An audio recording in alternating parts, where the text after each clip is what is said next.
Hi there traders and investors, today is the 25th of June, Tuesday. I'm glad to greet you online and share regular market review prepared for InstaForex.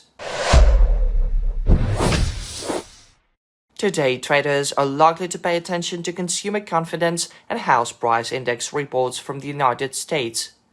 This is enough to support market activity. Let us switch to trading charts.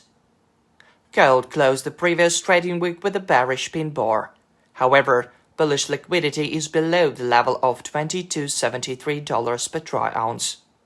Bears may place take profit orders in this area.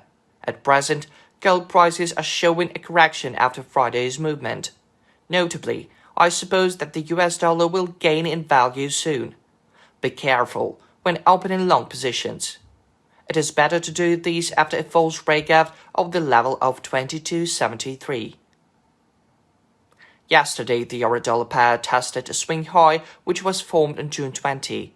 Notably, there is a strong support area near the swing low formed yesterday around the level of 1.0696. Now the pair is falling, but it may start rising once it touches the mentioned level. Traders should also keep in mind that the pair failed to break a weekly low on June 21. Under the current conditions, it is better to sell the asset and then, after an anticipated false breakout, it will become possible to obtain bearish liquidity. However, now it is just a prediction. The pound-dollar pair is quite resilient. There are a bullish scenario for the pound sterling. The price may reach the level of 1.2890 or 1.2900. Yesterday, the British pound closed with a bullish bar.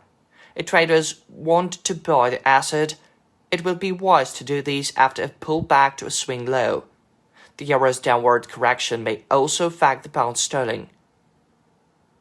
Meanwhile, the Australian dollar has been stagnant for several weeks already. In fact, this trading instrument could trade sideways for a long time and then jump or slump. The main target is still located at 0.69, the extreme level of 2023. As for the dollar-yen pair, I had expected it to drop. Yesterday's sell-off shocked buyers. However, at present, I do not see anything interesting on the chart. Let me stop there for now. See you soon and good luck.